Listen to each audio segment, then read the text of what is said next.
नमस्कार. उद्योजक हा नुसता एक शब्द नाही, ती एक संकल्पना आहे. आणि उद्योजक या शब्दाला एक व्यक्तिमत्वसुद्धा आहे. काय व्यक्तिमत्व आहे या शब्दाला? उद्योजकची व्युत्पत्ती सांगता येणार नाही, पण उद्योजक म्हणजे उद्याची योजना करणारा किंवा उद्यमाची योजना करणारा. म्हणजे योजना करणं हे त्यात सर्वात महत्त्वाचं. आता ही योजना नुसती आकाशातून पडत नाही. योजना करण्यासाठी आधी कल्पना असावी लागते. आणि म्हणून कुठल्याही उद्योजकाला एखादी कल्पना मनामध्ये आणावी लागते आणि त्या कल्पनेच्या अनुषंगाने त्याची योजना तयार करावी लागते. जेव्हा कल्पनेची अशी योजना तयार होते तेव्हाच त्याला उद्योग संधी असं म्हणतात. आणि उद्योजकीय व्यक्तिमत्वाचं वैशिष्ट्य हे असं असतं की उद्योग संधी शोधण्यामध्ये हे उद्योजकीय व्यक्तिमत्व गुंतलेलं असतं. कशाला म्हणायचं उद्योजकीय संधी किंवा उद्योग संधी म्हणजे नक्की काय? उद्योग संधी म्हणजे नुसती कल्पना नव्हे. उद्योजकाला एखादी कल्पना सुचणं म्हणजे उद्योग संधी सापडणं असं गृहीत धरता येणार नाही. मग उद्योजकाला ही कल्पना सुचण्यासाठी आणि त्याचं उद्योग संधीमध्ये रूपांतरण होण्यासाठी म्हणून काय आवश्यक आहे तेच आपण आता बघणार आहोत. असं पूर्वी म्हटलं जायचं की उद्योजक हा घडवता येत नाही, तो जन्मावा लागतो. परंतु गेल्या काही वर्षाच्या संशोधनांमधून हे सिद्ध झालेलं आहे की उद्योजकसुद्धा घडवता येतो.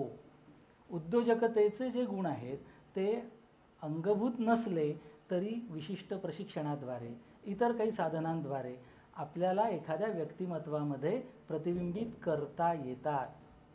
आणि या सगळ्या उद्योजकीय गुणांमध्ये उद्योग संधीचा शोध घेणे हा मुद्दा सर्वात महत्त्वाचा आहे.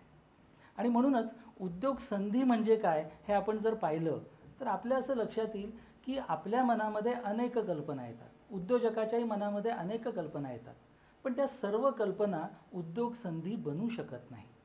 मग कल्पना आणि उद्योग संधी यांच्यातला नक्की फरक कोणता? तो फरक असा की एखाद्या कल्पनेतून जेव्हा नफा मिळण्याची शक्यता तयार होते आणि त्या कल्पनेची योजना अशा पद्धतीनं तयार होते की त्याच्या किमतीचा जमा खर्च मांडला तर जमा बाजू जड होते. म्हणजे थोडक्यात ज्याच्यातून नफा कमवता येतो अशा कल्पनेची योजना म्हणजे उद्योग संधी. कुणालाही उद्योग सुरू करायचा झाला तर त्याला उद्योग सुरू करण्याच्याही आधी एक 4-5 टप्प्यांमधून जावं लागतं. त्यातला पहिला आणि महत्त्वाचा टप्पा आहे तो म्हणजे उद्योग संधी सापडणं. उद्योग संधी सापडल्याशिवाय पुढचे टप्पे गाठताच येणार नाहीत. उद्योजकाने उद्योग संधी शोधल्यानंतर प्रत्यक्ष उद्योग सुरू करणं ही एक प्रक्रियाच असते.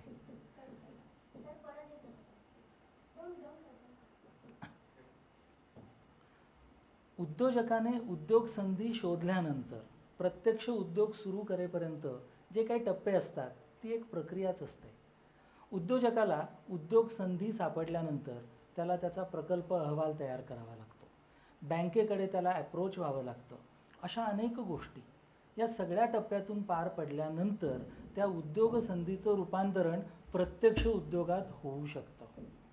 आता ही उद्योग संधी शोधताना नक्की काय काय करायला पाहिजे, कुठून सापडू शकते ही उद्योग संधी? मुख्यतः 2 घटक असतात. पहिला घटक असा आहे त्याचा वैयक्तिक व्यक्तिमत्व. उद्योजकाचं जे व्यक्तिमत्व असतं ना त्या व्यक्तिमत्वातून सुद्धा काही उद्योग संधींचा शोध लागू शकतो. डॉक्टर मॅक्लेलँड या प्रसिद्ध शास्त्रज्ञाने या विषयावरती खूप संशोधन केलेलं आहे. काहीतरी मला साधायचं आहे, काहीतरी मला गाठायचं आहे, ही जी ध्येयसिद्धीची प्रेरणा आहे या प्रेरणेतून काही उद्योग संधींचा शोध लागू शकतो. हा सगळा मानसशास्त्रीय भाग आहे. आणि म्हणूनच उद्योजकाचं व्यक्तिमत्व, त्याची काहीतरी गाठण्याची ही जी प्रेरणा आहे याला उद्योग संधीच्या शोधामध्ये फार महत्त्वाचं स्थान आहे. या व्यतिरिक्त आजूबाजूचा जो परिसर आहे, उद्योजकाच्या आजूबाजूचं जे वातावरण आहे, त्याचं नेहमीचं वागणं बोलणं ज्या क्षेत्रामध्ये आहे या सगळ्यातून त्याला काही उद्योग संधी सापडू शकते. आता उद्योग संधी सापडताना तिथे पुन्हा नफ्याचा विचार हा आलाच. कल्पना अनेक येतील, पण नफा कशात होणार आहे? अशी योजना कोणती करता येईल की ज्याच्यातून नफा मिळेल? अशी एखादी योजना मनामध्ये जर तयार करता आली तरच ती उद्योग संधी बनणार आहे. मग आसपासच्या परिसराकडे बघून, आसपासच्या माणसांकडे बघून आपण ज्या व्यावहारिक जगात नेहमी वावरतो त्या जगाचा विचार करून तिथे मागणी आणि पुरवठा याची काय परिस्थिती आहे याचा विचार उद्योजकाला उद्योग संधीच्या शोधाकडे घेऊन जातो. मागणी आणि पुरवठा कशाचाही, मग ती एखादी सेवा असेल, एखादी वस्तू असेल, कोणतीही गोष्ट असू शकते. कारण उद्योजक नक्की करतो काय, तर तो मागणी आणि पुरवठा या ज्या दोन बाबी आहेत यांच्यातला फरक कमी करतो, त्यांच्यातलं अंतर कमी करतो आणि हे अंतर कमी करण्याची किंमत म्हणून समाजाकडून नफ्याच्या स्वरूपात त्याचा वाटा घेतो. त्यामुळे आसपासच्या वातावरणाचा, व्यवहाराचा अभ्यास करून कशाची मागणी आहे आणि कशाचा पुरवठा कमी आहे याचा विचार जो करतो तो उद्योजक उद्योगसंधी शोधू शकतो. मगा म्हटलं त्याप्रमाणे ही उद्योगसंधी एखाद्या वस्तूच्या बाबतीत पण असू शकते. म्हणजे उद्योजकाला जर लक्षात आलं की अमुक एका वस्तूला मागणी आहे, पण जेवढी मागणी आहे तेवढा पुरवठा मात्र नाही, हा विचार जेव्हा उद्योजकाच्या मनात येतो ना, तेव्हा उद्योगसंधीच्या शोधाची सुरुवात होते. कारण ही नुसती कल्पना नाही, त्याला प्रत्यक्ष दिसलं आहे, त्याला जाणवलेलं आहे. त्याला अशी काही योजना बनवावी लागेल जेणेकरून त्या वस्तूचा पुरवठा हा मागणी एवढा होईल, तेवढा त्याला स्कोप आहे, त्याच्या उद्योगाची व्याप्ती तेवढी होऊ शकते. आता मागणी पुरवठ्यातला हा जो फरक आहे हा भरून काढताना जी योजना बनवायची ती योजना म्हणजे उद्योगसंधी आहे. आता मागणी आणि पुरवठा हे शब्द जरी साधे सोपे असले तरी प्रत्यक्षात त्यांचा विचार करावा लागतो. हा विचार करताना कदाचित त्याला काही मार्केट सर्व्हे करावा लागेल, त्याला आणखी काही माहिती घ्यावी लागेल, असे बरेच काही प्रयत्न करावे लागतील. तेव्हा मित्रांनो, उद्योगसंधी शोधणं ही तशी सोपी गोष्ट नाही. त्याच्यासाठी एका बाजूला उद्योजकीय व्यक्तिमत्व लागतं आणि दुसऱ्या बाजूला अभ्यास करण्याची तयारी पण लागते. अभ्यास अनेक प्रकारे असू शकतो. मगा म्हटलं तसं मार्केट सर्व्हेच्या रूपात असू शकतो किंवा वेगळ्या वेगळ्या वर्तमानपत्रांच्या, मासिकांच्या, इंटरनेटच्या पाहण्यामध्ये, वाचण्यामध्ये असू शकतो.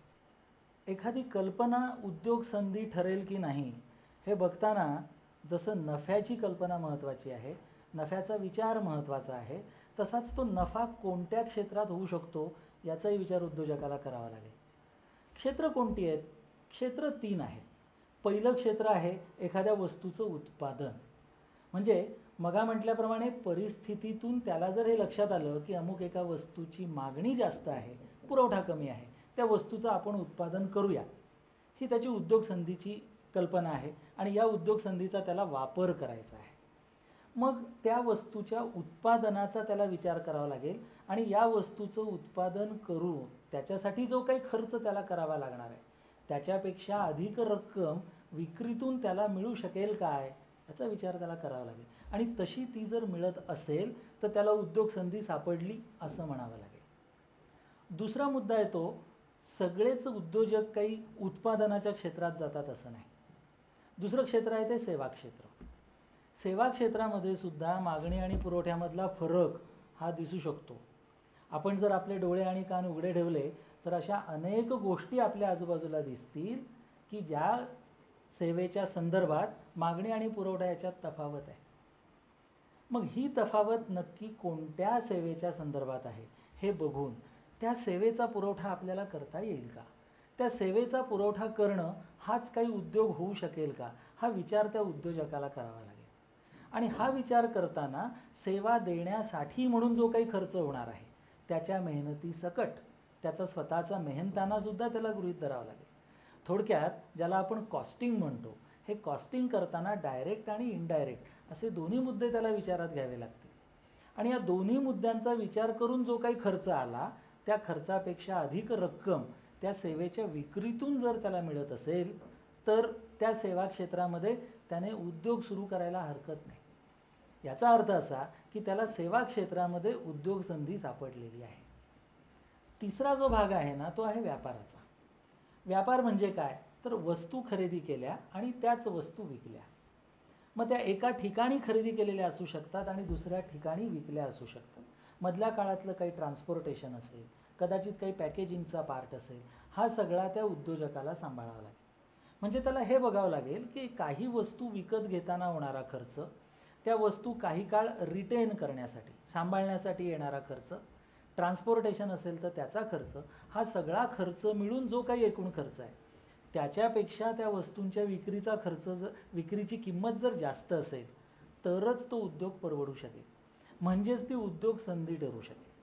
थोडक्यात नफा हा उत्पादनाच्या प्रक्रियेतून, सेवा क्षेत्रातून किंवा व्यापारातून कशातूनही मिळू शकतो. तसंच उपजीविका करताना उद्योजकाला सुद्धा 3 पर्याय उपलब्ध असतात. एक म्हणजे नोकरी करणाऱ्याला आपण उद्योजक म्हणत नाही बघा, पण नोकरी करणाऱ्यामध्ये सुद्धा काही उद्योजकीय गुणधर्म असणं गरजेचं असतं. त्यामुळं नोकरी करणे आणि त्याच्या अनुभवानंतर स्वतःचा उद्योग सुरू करणे असा निर्णय एखादा उद्योजक घेऊ शकतो. दुसरा पर्याय आहे स्वयंरोजगार सुरू करायचा. स्वयंरोजगार म्हणजे काय? अगदी सोप्या भाषेत जर सांगायचं तर स्वयंरोजगार म्हणजे त्याला स्वतःला आणि त्याच्या कुटुंबातल्या ज्या जवळच्या व्यक्ती आहेत त्यांना उपजीविकेचं साधन ज्या उपक्रमातून मिळू शकतं आणि ज्यातून नफा मिळू शकतो तो स्वयंरोजगार. आणि ज्याला आपण उद्योजकता म्हणतो किंवा एंटरप्रेन्योरशिप असं म्हणतो, ही संकल्पना मात्र जरा थोडीशी वेगळी आणि मोठी आहे. उद्योजकतेमध्ये असं अभिप्रेत आहे की त्याची जी काही ॲक्टिव्हिटी असेल, जो काही उपक्रम असेल, त्यामध्ये केवळ तो स्वतःच नाही, केवळ त्याचं कुटुंबीय आणि जवळच्या व्यक्तीच नाहीत, तर इतर लोकांना सुद्धा कमावण्याची संधी तो उपलब्ध करून देतो. म्हणजेच त्याच्याकडे काही कामगार असू शकतात, काही कारागीर असू शकतात आणि त्यांची उपजीविकासुद्धा या उपक्रमावरती अवलंबून असते. म्हणजे थोडक्यात नोकरी, स्वयंरोजगार आणि उद्योजकता ही एक शिडी आपण गृहीत धरली पाहिजे. आत्ता आपण ज्या उद्योग संधीबद्दल बोलतोय ना, ती उद्योजकाला उद्योजकता साधण्यासाठी जी उद्योग संधी आवश्यक आहे त्याबद्दल बोलतोय. म्हणजे थोडक्यात केवळ त्याचा स्वतःचा आणि त्याच्या जवळच्या नातेवाईकांचा किंवा घरातल्या मंडळींचा उदरनिर्वाह चालावा एवढाच नफा जर त्याला मिळत असेल तर तो स्वयंरोजगाराच्या कॅटेगरीत आहे. परंतु त्याच्याही पेक्षा जास्त अशा यशस्वी पद्धतीनं त्याचा उद्योग जर चालत असेल, तशी त्याची योजना असेल, तर त्याला आपण उद्योजकता म्हणतो. आता व्यवसाय संधी किंवा उद्योग संधी शोधण्याचे काही मार्ग आहेत का? याची काही गुरुकिल्ली आहे का? तर मित्रांनो, याची कुठलीही गुरुकिल्ली नाही. आणि गुरुकिल्ली कोणती तरी म्हणायचीच तर एकच गुरुकिल्ली आहे, ती म्हणजे निरीक्षण. निरीक्षणातूनच हे समजू शकतं की अमुक एक कल्पना उद्योग संधी बनू शकते काय. मला तर कित्येकदा उद्योजकीय व्यक्तिमत्वाबद्दल हे नेहमी आकर्षण वाटत आलेलं राहिलेलं आहे. उद्योजकाला सुचतं कसं? तो एखाद्या कल्पनेला उद्योग संधीमध्ये रूपांतरण करताना त्याच्यामधली सर्जनशीलता बहरून येते. सर्जनशीलता आहेच. उद्योजकता ही काही फक्त वृक्ष गोष्ट आहे असं मानायचं कारण नाही. त्याला एखाद्या कल्पनेचं रूपांतरण उद्योग संधीत करण्यासाठी सुद्धा क्रिएटिव्हिटीची गरज असते. आणि ही क्रिएटिव्हिटी उद्योजकाच्या व्यक्तिमत्वात असते, असावी लागते. या क्रिएटिव्हिटीचा वापर करून आपल्या उद्योगाचे जे वेगळे वेगळे टप्पे आहेत, या टप्प्यात ज्या वेगळ्या वेगळ्या अडचणी येतात, काही समस्या येतात, याचं निवारण उद्योजक करत असतो.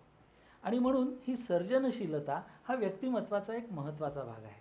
उद्योजकाकडे सर्जनशीलता ही हवीच. मग उद्योगसंधी शोधण्याचे काही हमखास मार्ग आहेत का? मित्रांनो, हमखास मार्ग वगैरे नाहीत, पण काही क्ल्यूज आहेत किंवा हिंट्स आहेत. काय घडू शकतं, काय होऊ शकतं. पहिली गोष्ट अशी आहे की निरीक्षणातून आजूबाजूला जे दिसतंय, जे जाणवतंय, जे घडतंय, ज्या व्यवहारी जगात आपण राहतोय, त्याच्यातून असं आढळून येतं की अमुक एक व्यक्ती अमुक एक काहीतरी उपक्रम करतोय आणि त्याच्यातून त्याला नफा मिळतोय. याचा अर्थ त्या व्यक्तीसाठी ती उद्योगसंधी आहे. मग तीच उद्योगसंधी माझ्यासाठी उद्योगसंधी ठरू शकेल काय, हा विचार उद्योजक करू शकतो. थोडक्यात त्याला ते जमतं आहे तर मलाही ते जमेल का, याचा शोध जर उद्योजकाने घेतला तर त्याला कदाचित उत्तर सापडू शकतं की हो, मलाही हे जमू शकेल. म्हणजे अस्तित्वात आहे, घडतं आहेच, त्याचं फक्त रेप्लिकेशन, त्याचं अनुकरण उद्योजक करू शकतो. मात्र मगा म्हटलं तसं याच्यासाठी डोळे आणि कान उघडे ठेवायला पाहिजे आणि निरीक्षण सतत चालू असायला पाहिजे. म्हणजे दुसरी एखादी ॲक्टिव्हिटी, दुसऱ्याने चालू ठेवलेला एखादा उपक्रम, त्याच्या निरीक्षणातून एखाद्या व्यक्तीला असं वाटू शकतं की हाच उपक्रम मी देखील माझ्या पद्धतीनं केला तर मला नफा मिळू शकतो. ही त्याची जी कल्पना आहे, हा उद्योग संधीचा शोधाचा मार्ग असू शकतो. दुसरा भाग यातला असा आहे की एखादा उपक्रम कुणीतरी करतो आहे, त्याचा उपक्रम चालूच आहे, त्याच्यातून त्याला नफाही मिळतो आहे, पण त्याच्यामध्ये अमुक एक बाब कमी आहे असं जर निरीक्षणातून लक्षात आलं तर उद्योजकाला त्यासाठी विचार करता येईल. याचं उदाहरण फार गमतीशीरपणे देता येईल. एखादा भाजीवाला भाजी विकायला बसलेला आहे आणि त्याच्याकडे खरेदी करणारा जो वर्ग आहे गिऱ्हाईकांचा, ते सगळे ग्राहक हे IT इंडस्ट्रीमधले आहेत असं आपण गृहीत धरू, ज्या लोकांना वेळ फार महत्त्वाचा आहे. अशा परिस्थितीत त्या भाजीवाल्याने आपल्याकडची भाजी ही निवडून जर ठेवली तर त्या ग्राहकांना अधिक सोयीचं होणार आहे. एखादा जर उद्योजक मनोवृत्तीचा माणूस असेल ना, तर तो त्या भाजीवाल्याकडे बघून निरीक्षणातून त्याला हे सुचू शकतं की नुसती भाजी ठेवण्यापेक्षा आपण जर निवडून ठेवली तर अधिक किमतीला विकता येईल, विक्री चांगली होईल आणि त्याच्यातून किंमत जास्त मिळाल्यामुळे नफा जास्त होईल. म्हणजे थोडक्यात एक उपक्रम चालू आहे, त्याच्यातून नफा पण मिळतो आहे, पण त्यामध्ये काहीतरी भर घातली, ॲडिशन केली, नवीन काहीतरी त्याच्यामध्ये असं काही ॲड केलं, असं काही नवीन घातलं की त्याच्यामुळे त्याची किंमत वाढली, नफा वाढला. म्हणजे हा दुसरा मार्ग झाला. अस्तित्वात असलेला उपक्रम तसाच्या तसा न करता त्यामध्ये काहीतरी भर घालून उपक्रम सुरू केला तर तो यशस्वी उद्योग होऊ शकतो. उद्योग संधी शोधण्यासाठी हा एक मार्ग फार उत्तम समजला जातो. आणखी एक मार्ग सांगता येईल. आजूबाजूला जी काही परिस्थिती आहे त्यात मघा म्हटल्याप्रमाणे मागणी आणि पुरवठा यातला फरक शोधायचा आणि तो फरक पूर्ण करण्याचा प्रयत्न करायचा. मग ती मागणी आणि तो पुरवठा हा वस्तूचा असेल, सेवेचा असेल किंवा व्यापारासंदर्भात काही करावं लागेल, या कशाचाही असू शकतो. पुन्हा इथे निरीक्षण आलंच. आजूबाजूला सजग नजरेनं बघणं हे यामध्ये सर्वात महत्त्वाचं आहे आणि ते उद्योजकाला जमायला पाहिजे. पण नुसतं आहे त्या परिस्थितीचा विचार करूनच उद्योग संधी सापडते असं मात्र नाही. तर परिस्थितीमध्ये जे काही बदल होत असतात त्या बदलांचा जर विचार केला आणि आधी अंदाज घेतला तरीसुद्धा काही उद्योग संधी सापडू शकतात. आपल्याला कल्पना आहे 20 वर्षापूर्वी साधारण STD, ISD यांचं जेव्हा प्राबल्य होतं त्या काळामध्ये मोबाईल किंवा मधल्या काळात पेजर्स आले होते, याच्यामधल्या उद्योग संधी काही उद्योजकांनी शोधल्या होत्या. म्हणजे मोबाईल रिपेअरिंगचा कोर्स करून मी त्याच्यामध्ये चांगला नफा कमवू शकेल, ही कल्पना ज्या उद्योजकाला STDच्या काळामध्ये सुचली त्याने बदलत्या परिस्थितीचा अंदाज घेतला असंच म्हणावं लागेल. म्हणजे थोडक्यात आहे त्या परिस्थितीचा फक्त विचार करण्यापेक्षा परिस्थितीत नक्की काय बदल होतो आहे, नव्या गोष्टी कोणत्या येत आहेत आणि कशाची मागणी वाढू शकते किंवा कशाचा पुरवठा कमी पडू शकतो, याचा विचार जर उद्योजकाने केला तर निश्चितपणे त्याला एखादी उद्योग संधी सापडू शकेल. थोडक्यात हा एक आणखी मार्ग आपल्याला सापडला की या मार्गातून सुद्धा उद्योग संधी शोधता येईल. याखेरीज आणखी 2 मार्ग आहेत. एक म्हणजे काही उद्योजकांकडे स्वतःचं असं काही विशेष कौशल्य असतं.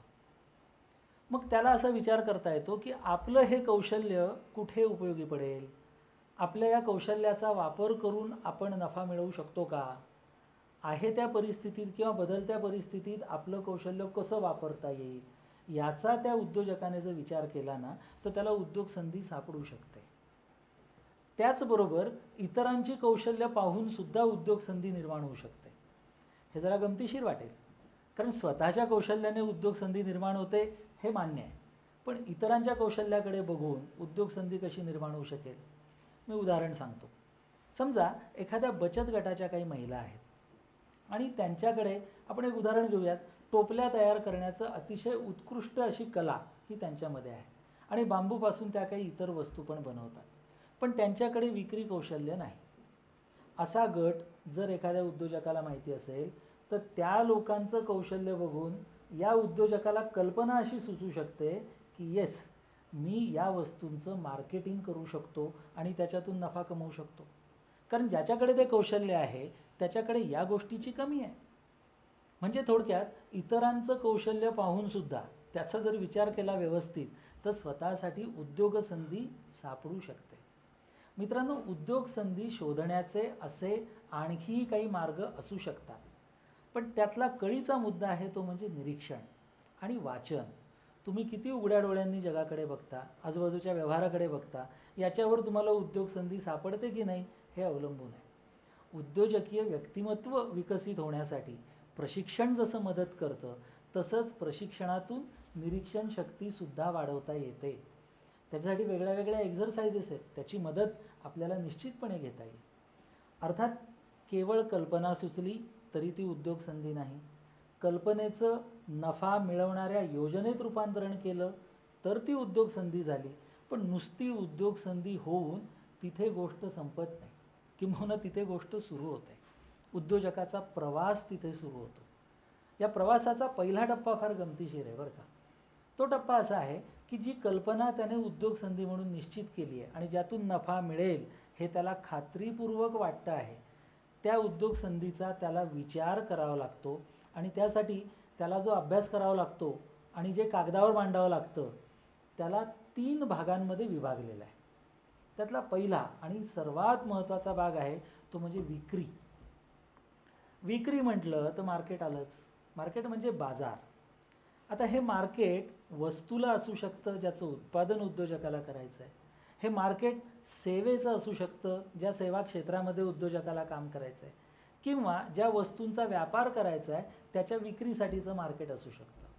म्हणजे मार्केट सर्व्हे करावा लागणार. मग मार्केट सर्व्हे करताना काय काय बघावं लागेल, त्याचे काही मुद्दे आहेत. ते मुद्दे आपण आता पाहूयात. मार्केट सर्व्हे करताना काही घटकांची माहिती गोळा करावी लागते. उदाहरणार्थ ग्राहक, कच्चा माल, यंत्रसामग्री किंवा उत्पादनाची साधने, प्रतिस्पर्धी कोण कोण आहेत, मनुष्यबळ काय काय लागेल, आपण ज्या वस्तूचा किंवा सेवेचा विचार करतो आहे त्याच्यामध्ये काही वेष्टन आणि बांधणी यांचा विचार करावा लागेल का, आपण जी सेवा किंवा वस्तू याची विक्री करणार आहोत त्याचं मूल्य किती असायला पाहिजे, किती मूल्य असलं म्हणजे त्यातून नफा मिळवता येणार आहे. हा मार्केट सर्व्हे करताना ग्राहकांबरोबर संवादसुद्धा साधावा लागेल. काही महत्त्वाचे मुद्दे ज्याच्यावर ग्राहकांशी संवाद साधणं आवश्यक आहे ते मुद्दे असे आहेत: मालाच्या मागणीची व्याप्ती आणि त्यात वाढ होण्याची शक्यता, ग्राहकाच्या अपेक्षेत असलेला मालाचा दर्जा, ग्राहक आणि उद्योजकामधली संपर्काची माध्यमं. या सगळ्या मुद्द्यांचा विचार मार्केट सर्व्हेमध्ये केलाच गेला पाहिजे. कारण हा विचार झाला नाही तर नफा नक्की मिळेल की नाही याची खात्री नाही पटणार. आणि उद्योजकाला स्वतःलाच खात्री नाही पटली नफ्याबाबत तर ती ग्राहकाला कशी पटणार, आणि ग्राहकाला उत्पादन पटल्याशिवाय नफा कसा मिळणार. याच्यामुळे उद्योजकाला आधी हा मार्केट सर्व्हे करता आला पाहिजे, नव्हे त्याने तो केलाच पाहिजे. पण फक्त मार्केट सर्व्हे करून सुद्धा भागत नाही. दुसरा भाग असा आहे की आपण जे काही करणार आहोत त्यासाठीच्या तांत्रिक बाबी कोणत्या आहेत, त्या तांत्रिक बाबींचा विचार, त्यासाठी येणारा खर्च याचा समग्र विचार उद्योजकाने केला पाहिजे. काही यंत्रसामग्री लागणार आहे का, काही कुशल मनुष्यबळ लागणार आहे का, काही रॉ मटेरियल लागणार आहे का, याचा विचार त्याला करावा लागणार आहे. अर्थात तांत्रिक भाग हा केवळ उत्पादनातच असतो असं नाही. सेवा क्षेत्रामध्ये काम करणाऱ्या उद्योजकाला सुद्धा काही तांत्रिक बाबींचा विचार करावा लागतो. तो त्याला विचार केल्याशिवाय त्याचं जे काही उद्योग संधीचं उपयुक्तता आहे ती सिद्ध होत नाही. तिसरा आणि सर्वात महत्त्वाचा भाग आहे तो म्हणजे आर्थिक. कित्येकदा असं होतं की जे डायरेक्ट एक्सपेन्सेस असतात, म्हणजे प्रत्यक्ष होणारे खर्च, ढोबळ खर्च जे डोळ्यांना दिसतात, त्याची लिस्ट पटकन तयार होते. म्हणजे मला हे खर्च येणार आहेत आणि त्याची बेरीज केली की हा माझा एकूण खर्च झाला आणि मग मला विक्रीतून अमुक अमुक रक्कम मिळणार आहे, ती या खर्चापेक्षा जास्त आहे, त्याच्यामुळे मी नफ्यात आहे, असं उद्योजक म्हणू शकतो. पण त्याला सर्वात महत्त्वाची गोष्ट म्हणजे अप्रत्यक्ष खर्च जे आहे, इनडायरेक्ट एक्सपेन्सेस जे आहेत त्याचा विचार त्याला करावा लागेल. कारण कोणताही उपक्रम करताना, कोणतीही ॲक्टिव्हिटी करताना तो स्वतःचा वेळ त्याच्यामध्ये देतो, त्याची स्वतःची मेहनत त्याच्यामध्ये जात असते. हे एक उदाहरण झालं. हा खरं म्हणजे कॉस्टिंग आणि अकाउंटिंगचा मुद्दा आहे, याच्यावर स्वतंत्रपणे कधी बोलावं लागेल. परंतु अप्रत्यक्ष खर्चांचा विचार करूनसुद्धा जो काही एकूण खर्च येतो आहे त्याच्यापेक्षा विक्रीची किंमत ही अधिक आहे अशी उद्योजकाची जेव्हा खात्री होते आणि ही खात्री तो कागदावरती मांडतो तेव्हा त्याच्या उद्योग संधीला व्यावहारिक स्वरूप प्राप्त होतं. थोडक्यात उद्योग संधी शोधणं ही बाब वाटते तितकी सोपी नाही. निरीक्षण हा त्याचा आधार आहे. त्या निरीक्षणाच्या आधारे उद्योगसंधी निश्चित करता येते आणि उद्योगसंधी निश्चित झाल्यानंतर त्याच्यासाठीचा मार्केट सर्व्हे, तांत्रिक बाबींचा विचार आणि आर्थिक बाबींचा विचार हा उद्योजकाने करायला हवा.